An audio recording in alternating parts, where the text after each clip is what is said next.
ഇന്ന് സുവിശേഷകൻ മാർക്കോസിൻ്റെ തിരുനാളാണ്. അതുകൊണ്ട് തന്നെ മാർക്കോസിൻ്റെ സുവിശേഷത്തിൻ്റെ അവസാന ഭാഗമാണ് ഇന്നത്തെ ഗോസ്പലായിട്ട് നമ്മൾ എടുത്തിട്ടുള്ളത്.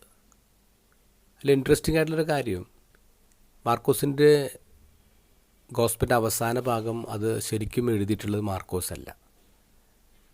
മാർക്കോസ് എഴുതിയ ശരിക്കുള്ള സുവിശേഷം 16-ാം അധ്യായം 8-ാം വാക്യത്തിൽ തീരുന്നു. പിന്നീട് 9 മുതൽ 20 വരെയുള്ള വാക്യങ്ങൾ പിന്നീട് ആരോ എഴുതി ചേർത്തതാണ്. ബൈബിൾ കമ്പയർ ചെയ്യുന്നതിന് മുമ്പ് എഴുതി ചേർക്കപ്പെട്ട ഒന്നാണത്.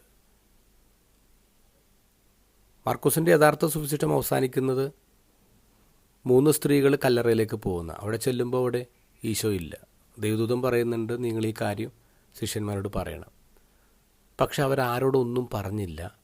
അവർ അത്യധികം ഭയപ്പെട്ടിരുന്നു. ഈ ഒരു വാക്കിലാണ് മാർക്കോസ് എഴുതിയ സുവിശേഷം ശരിക്കും അവസാനിക്കുന്നത്. അതൊരു പോസിറ്റീവ് നോട്ടല്ല, അതിലൊരു നെഗറ്റീവ് ടോണുണ്ട്. കാരണം അവരാരോടൊന്നും പറഞ്ഞില്ല. പിന്നെ ഭയം. ശരിക്കും ഇന്ന് സംഭവിക്കുന്ന കാര്യം എന്താ? നമ്മൾ പല നല്ല വിശേഷങ്ങളും പറയുന്നില്ല, പേടിച്ചിട്ടാണ്. ഭയമുണ്ട് പല കാര്യങ്ങളും. പക്ഷേ ചീത്ത കാര്യങ്ങൾ, മോശം വാർത്തകൾ പെട്ടെന്ന് വൈറലാവുന്നു, പെട്ടെന്ന് ഓടിയെത്തുന്നു ആൾക്കാരുടെ ഇടയിലേക്ക്. പക്ഷേ നല്ല വിശേഷം വളരെ പതുക്കെയാണ് യാത്ര ചെയ്യുന്നത്.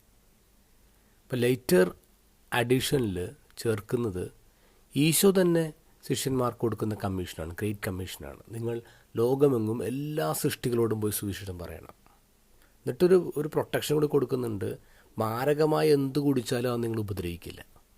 ഒരു വലിയ പ്രൊട്ടക്ഷനാണ് ഈശോ ശിഷ്യന്മാർക്ക് കൊടുക്കുന്നത്. സുവിശേഷം പറയുന്ന നമുക്ക് എല്ലാവർക്കും നൽകുന്നത്. നിങ്ങൾ പേടിക്കണ്ട, നിങ്ങൾ ആർക്കും ഒന്നും ചെയ്യാൻ പറ്റില്ല, തൊടാൻ പറ്റില്ല. പക്ഷെ നിങ്ങൾ നല്ല വിശേഷം പറയണം. അത് പറയാതിരിക്കരുത്.